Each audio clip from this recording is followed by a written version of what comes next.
Okay, in this first episode I'm going to go through a few essentials that I use on the bike when I'm camping. I always go for a magnetic tank bag so I can keep things close at hand.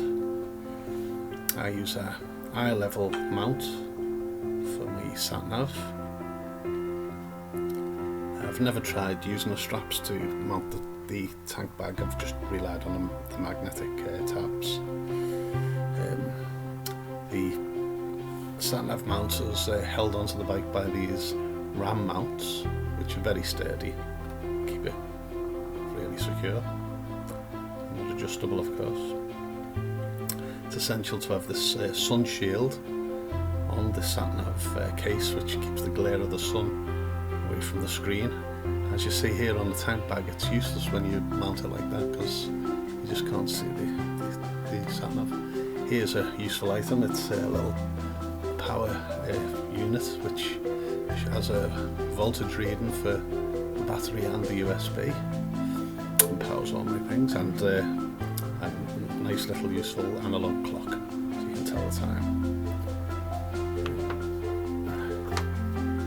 It's just open the tank bag here.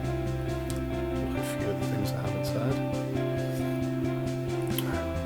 It's handy to carry a tire inflator which plugs into the power socket on the handlebars if your tires are going down, and a torch which is really useful to keep that handy in case it's dark when you want to be off the side of the road with the bike. Now if anyone's ever gone onto a field with a motorbike with all the luggage, this is my solution to being able to actually put your side stand down. You drop this wooden plaque onto the floor and put your side stand down onto it to stop it sinking into the ground, and then link it onto the brake lever or the clutch lever. But when you come to leave, all you have to do is grab the wire of the thing and lift it up, because obviously you wouldn't be able to get off the bike and all the luggage is on, you'd fall over.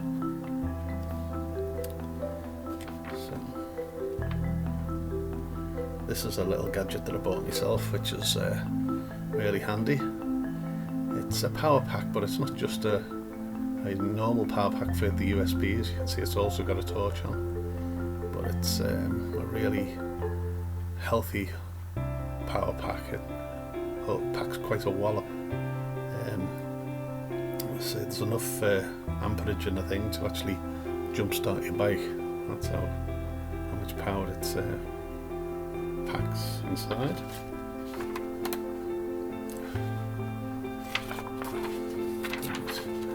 On the left hand side I usually pack tie wraps and a few tools such as pliers, spanners, lighters, a few things like that, ratchets in there. Yeah. And on the right hand side, you see I've got a small can of WD-40, a few cables, and this is a slinky guide, which is in case you break one of your cables, like a clutch or a throttle cable, you can replace your cable with that. And that's most of the bike essential stuff I use when I'm camping.